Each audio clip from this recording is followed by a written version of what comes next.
해가 되든지 또는 유익이 되든지 상관하지 아니하고 그리스도가 전파될 수 있다라고 한다면 나는 그것으로 만족하겠다, 이런 이제 고백을 하는데, 그 고백이 18절에 나오죠. 그러면 무엇이냐? 거칠애로 하나 참으로 하나 무슨 방도로 하든지 전파되는 것은 그리스도니 이로써 나는 기뻐하고 또한 기뻐하리라. 어떠한 동기를 가지고 복음을 전한다 할지라도, 설령 그것이 사도 바울 자기 자신에게 해가 되는 것이라 할지라도 그리스도가 전파될 수만 있다면 나는 기뻐하겠다라고 하는 것인데, 이 기뻐하리라는 말이 미래형이죠. 기뻐할 것이다 하는 거예요. 이 말의 의미가 두 가지가 있어요. 하나는 미래에 지금과 같은 이러한 상황이 똑같이 일어난다 할지라도 나는 여전히 기뻐하겠다 하는 말이에요. 지금 이 상황이라고 하는 것은 사도 바울이 감옥에 갇혀 있는 상황이죠. 그리고 밖에 있는 로마 교회 성도들이 이제 사도 바울에게 같이 힘을 합하여서 복음을 전하는 그런 일들도 있고, 또는 사도 바울을 배척하기 위한 나쁜 목적을 가지고 열심을 내면서 복음을 전하는 그런 일도 있는데, 어찌되었든 간에 이런 일들이 또 일어난다 할지라도 나는 여전히 기뻐하겠다, 이런 의미이고요. 또 다른 하나의 의미는 이제 오늘 우리가 보게 되어지는 19절에 이제 내용이 있는데, 그 내용으로 인하여서 내가 기뻐하겠다, 이런 의미가 있어요. 19절을 보시게 되면 이것이 너희의 간구와 예수 그리스도의 성령의 도우심으로 나를 구원에 이르게 할 줄 아는 고로, 할 줄 아는 고로는 할 줄 알기 때문에 이 말이에요. 그러니까 이것이 나를 구원에 이르게 할 줄 알기 때문에 기뻐하겠다, 이런 말이거든요. 그럼 이것이 뭐냐 하면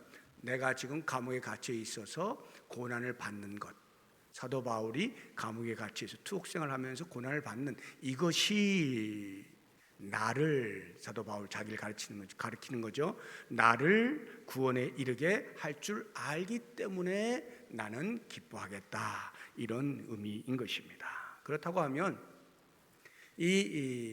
나를 구원에 이르게 할 줄 안다라고 하는 이 구원이 어떤 의미를 갖고 있는 것인가? 19절에 나오는 이 구원의 의미, 어떤 학자들은요, 이것을 이제 사도 바울이 지금 감옥에 갇혀 있잖아요. 그래서 그 감옥에서부터 풀려나는 것, 즉 석방을 이제 구원이라고 표현한 것이다, 이렇게 해석을 하는 사람들이 있어요. 그런데 이게 그냥 가벼운 해석이 아니고 상당히 무게가 있는 해석이어서 한글 성경 번역본 가운데 표준세 번역이라고 하는 이제 번역본이 있어요. 그 번역이 그 해석을 따라서 번역을 해 놓았어요. 그래서 이 19절을 표준세 번역에서는 이렇게 번역을 했습니다. 나는 여러분이 기도해 주시고 예수 그리스도의 영의 도우심으로 내가 풀려나리라는 것을 압니다. 구원받는다라고 하는 것을 풀려나는 것, 석방으로 이렇게 해석을 한 거죠. 그런데 이것은 제가 볼 때는 그리 좋은 해석이 아니에요. 왜냐하면 일단 문법상 맞지가 않아요. 이 19절 앞에 보면 이것이라고 되어 있잖아요. 이것이라고 하는 것이 지금 감옥에 갇혀서 고난받는 거잖아요. 그 고난받는 것이 나를 구원에 이르게 할 줄 아는 건, 내가 석방되게 되기 때문에 라고 하는 이 말이 앞뒤가 안 맞죠. 내가 지금 고난을 받는 것, 이것이 석방되는 줄 알기 때문에, 앞뒤가 주어와 동사가 맞지 않는다, 이 말이에요. 문법적으로도 맞지 않고요. 내용적으로 볼 때도 그 다음 이제 20절을 보게 되어지면은 살든지 죽든지 내 몸에서 그리스도가 존귀하게 되게 하려 한다, 이런 고백을 하거든요. 그런 고백을 하는 사람이 석방되어질 것에 대해서 그렇기 때문에 나는 기뻐할 것이다 라고 말을 할 리가 만무하겠죠. 지금 바울의 관심은 그게 아니었단 말이에요. 자기가 감옥에서 나오게 될, 풀려나게 될, 이것이 관심사가 아닌 거예요. 그래서 내용상으로 보아도 이 번역은 옳지 않은 번역이다 하는 것을 알 수가 있어요. 그러면 바울이 이야기하는 구원의 의미는 뭐냐? 그것은 곧 천국 입성을 말하는 것이죠. 예수 그리스도를 믿어서 이미 얻은 구원이 있잖아요. 그걸 칭의라고 그랬죠. 이 이미 얻은 구원이 어느 날 천국에 들어가게 되는 날 그 구원이 완성이 될 거 아니에요. 그러면 이미 얻은 이 구원이 완성이 될 때까지의 과정이 있는데 그 과정 속에서 고난이라고 하는 것, 그것은 필수적인 것이다 라는 고백이 이 바울의 고백인 거예요. 그래서 이런 말이죠. 쉽게 이야기하면 지금 내가 받은 이 구원이 이제 장차 머지않은 날 주님이 다시 오시는 그날 완성되어질 것을 내가 바라보니 지금 내가 고난을 받는다 할지라도 얼마나 기쁜가, 이렇게 고백을 하고 있는 것입니다. 실제로 사도 바울의 삶을 보면 항상 이것을 스스로에게도 이야기를 하고 있고 성도들에게도 언제나 이야기하는 모습을 볼 수가 있는데요. 대표적으로 한 절을 찾아보면 로마서 8장에 이렇게 이야기를 하고 있어요. 17절 18절 보시면 자녀이면 또한 상속자 곧 하나님의 상속자요 그리스도와 함께한 상속자니 우리가 그와 함께 영광을 받기 위하여 고난도 함께 받아야 할 것이니라. 생각하건대 현재 고난은 장차 우리에게 나타날 영광과 비교할 수 없도다. 그러니까 사도 바울은 장차 얻게 되어질 영광, 구원의 완성, 그것을 너무나 확실히 알고 있어요. 그런데 그 구원의 완성을 향하여 가고 있는 그 이루어가는 구원 속에는 반드시 고난이 함께 한다는 것도 알고 있는 거예요. 그래서 그것에 대해서 성도들에게 분명하게 이야기를 해주는 거죠. 다시 말하면 고난 가운데 있을 때 의기소침하지 말라는 거예요. 영광을 얻기 위하여 함께 있는 것뿐이다, 이렇게 이야기를 하는 거예요. 저는 찬송가 가운데에서 이 부분에 대해서 아주 잘 묘사해 놓은 그 작시를 기가 막히게 해놓은 찬송가 가사를 볼 수가 있는데 한번 같이 보도록 하겠습니다. 373장 2절인데요. 금물결 일어나 나 쉬지 못하나 이 풍랑으로 인하여 더 빨리 갑니다. 큰 물결이 일어나서 쉬지를 못해요. 힘들어요. 고난 가운데 있어요. 그런데 그 풍랑 때문에 더 빨리 간대요. 어디를요? 천국으로 더 빨리 간다. 저는 이 가사를 보면 정말 고난 가운데서도 포기하지 아니하고 좌절하지 아니하고 오히려 기쁨 가운데 사도 바울처럼 그 고난을 받는 것으로 인하여서 주눅들지 아니하고 오히려 나는 기뻐할 것이다, 기뻐할 것이다, 저 영광을 바라보고 나는 기뻐할 것이다 라고 할 수 있었던 이것이 바로 이 찬송가의 가사와 너무나 똑같은 거예요. 이 풍랑 인하여 더 빨리 가니 이 얼마나 기쁜 일인가, 이런 고백을 하고 있는 거죠. 장차 우리가 얻게 되어질 구원의 완성, 그것을 위하여 나는 정말로 기뻐할 준비가 되어 있는가? 어떠한 상황에 관계없이 나는 기뻐할 수 있는가? 이 부분을 깊이 묵상을 해보면 좋겠고요. 이렇게 이제 고난을 당하고 역경이 있으면 그러면 그것이 곧바로 구원의 완성이라고 하는, 역경은 곧 구원의 완성이다라고 하는 등식이 저절로 성립하느냐 하면 그렇지는 않습니다. 역경을 잘 견디고 극복해 나가야 되는 거죠. 그래야 구원의 완성에 도달할 수 있어요. 그러기 위해서 반드시 그 역경 가운데서, 구원을 이루어가는 과정 가운데서 두 가지 요소가 우리에게 꼭 필요한데 그것을 사도 바울이 19절에서 이렇게 이야기해 주고 있어요. 이것이 너희의 간구와 예수 그리스도의 성령의 도우심으로, 이렇게 되죠. 두 가지. 하나는 너희의 간구, 성도의 간구, 중보의 바울을 위하여 기도하는 성도의 중보기도, 그리고 또 하나는 예수 그리스도의 성령의 도우심. 이 두 가지가 역경 가운데서 반드시 동반되어져야 그 역경을 뚫고 나아가서 구원의 완성에 이룰 수 있다, 이렇게 이야기를 하고 있는 거예요. 성도의 기도는 모든 역경을 이길 수 있는 힘의 원천이 됩니다. 그래서 사도 바울은 누구보다도 이 기도의 능력을 잘 알고 있었기 때문에 성도들을 만날 때마다, 성도들에게 편지를 할 때마다 반드시 자기 자신을 위하여 기도해 달라는 부탁을 하곤 했어요.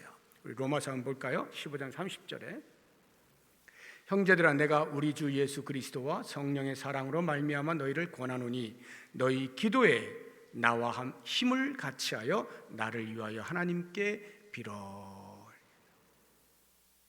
자기 자신을 위하여서 기도해 달라는 부탁을 로마 교회 성도들에게 하고 있는 거예요. 고린도 교회 성도들에게도 마찬가지예요. 고린도후서 1장 11절 한번 보겠습니다. 너희도 우리를 위하여 간구함으로 도우라. 우리를 위하여 간구함으로 도우라. 기도하는 것이 바울에게는 도움을 받는 행위가 되는 것입니다. 우리 골로새 교회도 마찬가지인데요. 4장 3절에 보면 또한 우리를 위하여 기도하되 하나님이 전도할 문을 우리에게 열어주사 그리스도의 비밀을 말하게 하시기를 구하라. 내가 이 일 때문에 매임을 당하였노라. 내가 복음을 전하는 일에 있어서 여러분들의 기도가 꼭 필요합니다. 그래야 내가 견뎌낼 수 있습니다. 끝까지 복음 전하는 사명을 감당할 수 있습니다. 이렇게 말하는 거예요. 성도의 삶에서 기도는 위대한 능력을 가지고 있어요. 그래서 기도보다 더 위대한 능력을 가지고 있는 사람은 없어요. 기도가 필요 없을 만큼 위대한 사람이 없단 말이죠. 누구에게나 기도가 반드시 필요한데, 그것은 자기 자신의 기도뿐만 아니라 누군가가 나를 위하여 기도하는 중보의 기도, 이 기도가 반드시 필요하다 하는 것입니다. 지금 내가 여기 있는 것은 누군가의 기도가 쌓여져서 오늘 내가 여기에 있다는 것 꼭 기억을 하시기 바랍니다. 또 다른 하나는 성령의 도우심이에요. 성령의 도우심. 성령을 보혜사라고 표현을 하잖아요. 보혜사, 옆에서 도와주시는 분, 옆에서 대신 변호해 주시는 분, 보혜사. 성령이 이 땅에 오신 목적이 돕기 위해서요. 우리 성도들을 진리 가운데로 인도하는 것뿐만 아니라 슬픔 가운데 있는 성도들을 위로하는 거예요. 낙심 가운데 있는 자들을 다시 용기를 불러 이렇게 세워서 앞으로 향해서 가게 만드는 거예요. 고난을 겪고 있는 성도들에게 감당할 힘을 주시기도 하고 피할 길을 열어주시기도 하는 거예요. 성령께서 하시는 일이에요. 이와 같은 성령이 하시는 일이 없이는 우리 인간의 힘으로 스스로 고난을 견뎌낼 수가 없어요. 사도 바울은 이 사실을 누구보다 잘 알고 있었기 때문에 바로 이와 같은 힘으로 나는 지금도 견딘다라고 이야기를 하고 있는 것이고, 그래서 나는 이와 같은 여러분들의 기도와 성령의 도우심이 있기 때문에 나는 저 영광스러운 구원의 완성을 바라보면서 지금 내가 고난 가운데 있다 할지라도 기뻐하고 기뻐할 것입니다. 이렇게 고백을 하고 있는 거예요. 이와 같은 사도 바울에게 있어서 간절히 원하는 바가 있어요. 기대와 소망이 있는데 그것이 20절에 나옵니다. 20절을 보시면 나의 간절한 기대와 소망을 따라 아무 일에든지 부끄러워하지 아니하고 지금도 전과 같이 온전히 담대하여 살든지 죽든지 내 몸에서 그리스도가 존귀하게 되게 하려 한다. 사도 바울에게 간절한 소망이 있어요. 기대가 있어요. 그것이 바로 자기 몸에서 예수 그리스도가 존귀하게 되게 되는 거예요.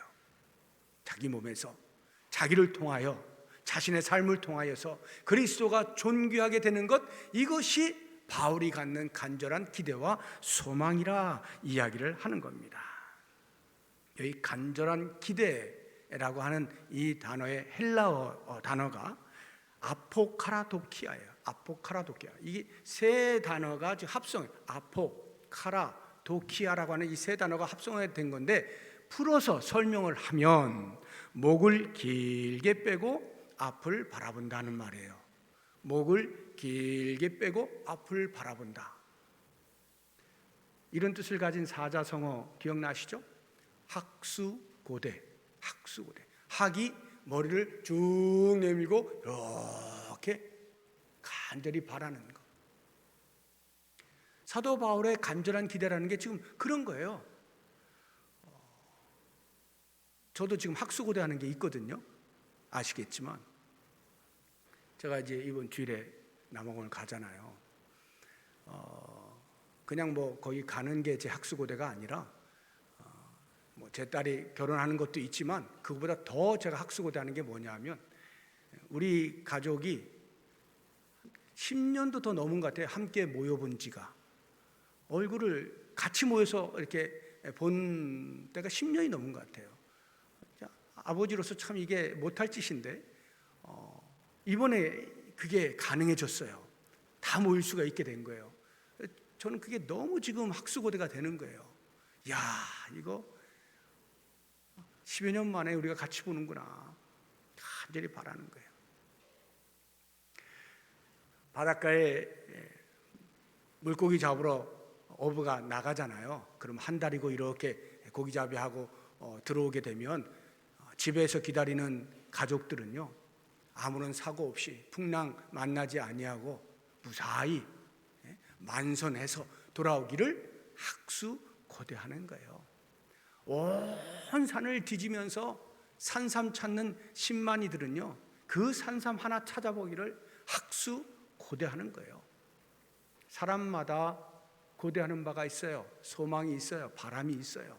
학수고대하죠. 그런데요, 사도 바울은 그 학수고대가 다른 것이 아니라 예수 그리스도가 존귀하게 되는 것, 나를 통하여 예수 그리스도가 존귀하게 되는 것, 이것을 학수고대하는데 살든지 죽든지예요. 살든지 죽든지. 내가 살았을 때에도 그렇게 되기를, 때로는 내가 죽는 한이 있어도 그 죽음으로 인하여 그리스도가 존귀하게 되기를. 이거 무슨 말이에요?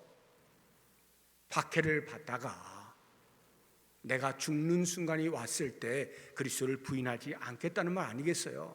끝까지 내가 그리스도를 붙잡고 있는 그런 신앙으로 인하여서 설령 내가 죽게 된다, 순교를 당한다 할지라도 나 때문에 그리스도가 땅에 떨어지는 불명예스러운 일이 일어나지 아니하도록 끝까지 내가 믿음을 지키겠습니다. 이거 아니겠어요? 우리나라에도 우리의 역사 속에 순교자들이 얼마나 많이 있어요. 일제강점기 때나 6.25 동란 때나 순교자들이 많이 있었잖아요.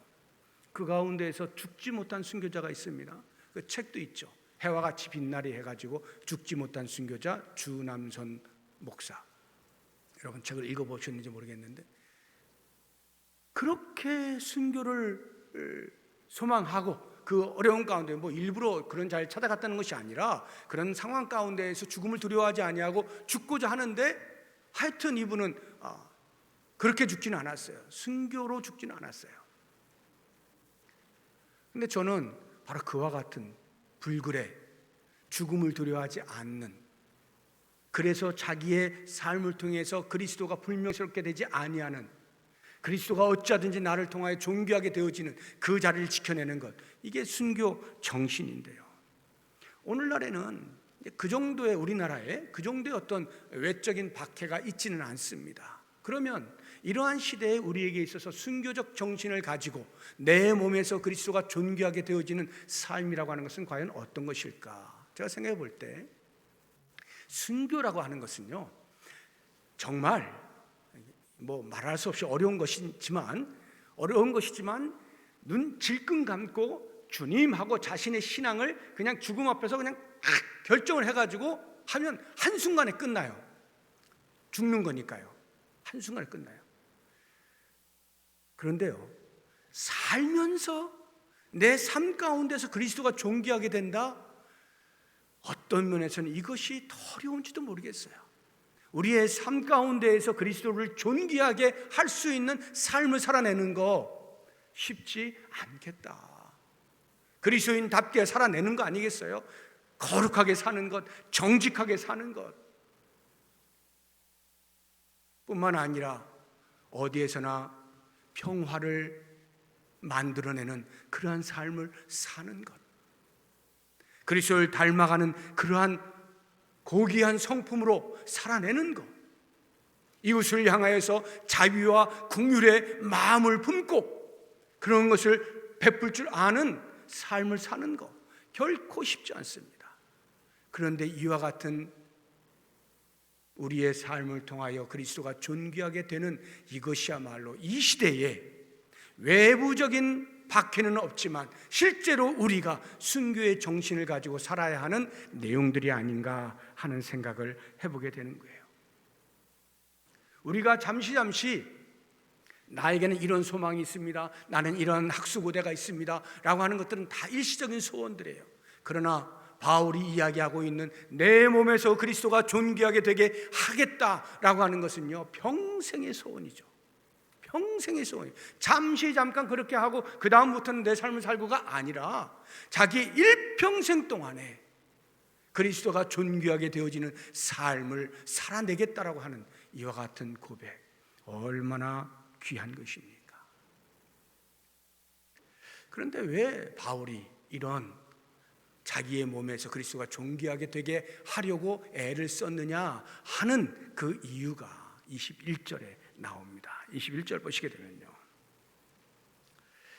이는 내게 사는 것이, 이는 왜냐하면 내게 사는 것이 그리스도니 죽는 것도 유익하기 때문이다, 이런 말이거든요.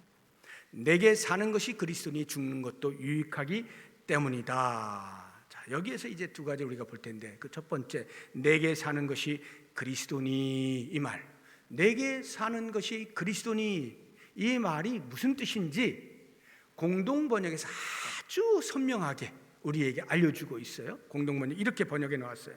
나에게는 그리스도가 생의 전부입니다. 나에게는 그리스도가 생의 전부입니다. 다시 말해서 내 몸에서 그리스도가 존귀하게 되게 하려 한다. 왜냐하면 그리스도가 내 생의 전부이기 때문입니다. 이렇게 고백을 하는 거예요. 저는 이 말이 너무 멋있어요. 예수가 나의 전부다. 너무 멋있는 거예요. 너무 멋있어요. 사도 바울이 예수를 알지 못할 때 그에게 자랑할 것이 한두 가지가 아닙니다. 화려한 가문이 있죠.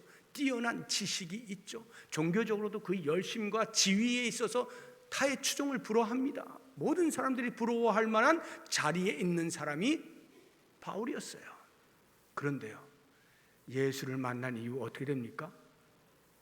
그가 생각할 때 내 생의 전부라고 여겼던 그와 같은 것들이 한낱 배설물이 되어버리는 거예요.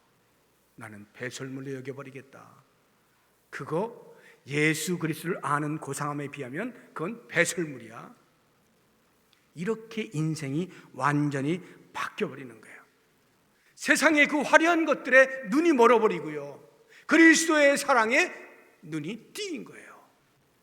정말 가치 있는 것이 무엇인가를 알게 되어진 바울의 입에서 나올 수 있는 고백인 거죠.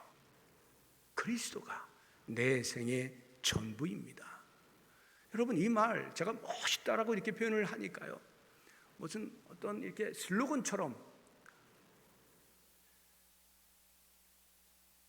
그런 멋진 슬로건이 아니죠. 왜냐하면 예수 그리스도가 나의 전부입니다라고 하는 그 슬로건 속에는 형통함만 있는 게 아니기 때문에 그래요. 우리 모든 사람들이 겪는 희로애락이 다 있어요. 예수를 잘 믿는다, 예수가 나의 전부입니다라고 고백한다고 해서 그 사람의 삶이 지금부터 평탄대로를 걷는 게 아니란 말이에요.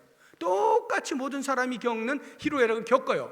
거기에다가 보너스로 예수 믿는 것 때문에 오히려 세상으로부터 미움을 받아요. 박해를 받아요. 그런데도 불구하고 예수가 나의 전부입니다 라고 고백을 한다. 이게 무슨 의미겠어요? 그런 고난 속에서, 박해 속에서, 수고와 눈물 속에서도 여전히 나는 예수님의 가치가 무엇인지를 발견할 수 있습니다. 이 얘기 아니에요? 그 속에서도, 다시 말하면 예수님이 나의 전부입니다 라고 하는 말 속에는 평안한 삶뿐만이 아니라 고통과 고난과 역경이 모두 포함되어져 있는 말이다.